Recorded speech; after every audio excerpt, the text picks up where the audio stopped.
খাবারের স্বাদ বুঝতে একমাত্র ভরসা জিভ। শরীরের ভালো মন্দ বুঝতেও অনেকাংশে সাহায্য করে এই জিভ।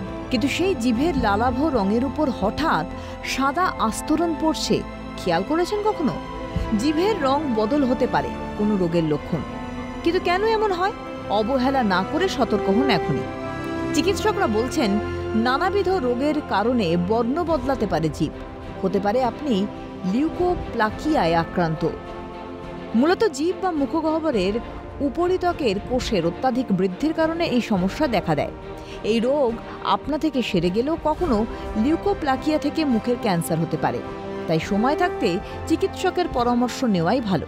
অনেক সময় মুখের মধ্যে যে ক্যান্ডিডা ইস্ট নামের এক প্রকার ছত্রাক থাকে, তার বৃদ্ধির জন্যও জিভে সাদাটে আস্তরণ তৈরি হতে পারে। একেই বলে ওরাল থ্রাশ। এই ওরাল থ্রাশ দুর্বল ইমিউনিটির লক্ষণ বলে জানাচ্ছেন বিশেষজ্ঞরা। তবে জিভের ওপর সাদা আস্তরণ হতে পারে সিফিলিসের উপসর্গ। জিভে সাদা রঙের আস্তরণ এই রোগের অন্যতম লক্ষণ।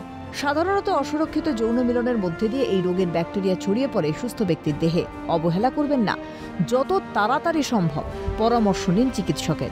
অন্যথায় বড় কোনো বিপত্তির সম্মুখীন হতে পারেন আপনি। তাই স্বাস্থ্যের খেয়াল রাখতে হলে ভুললে চলবে না জিভের কথাও।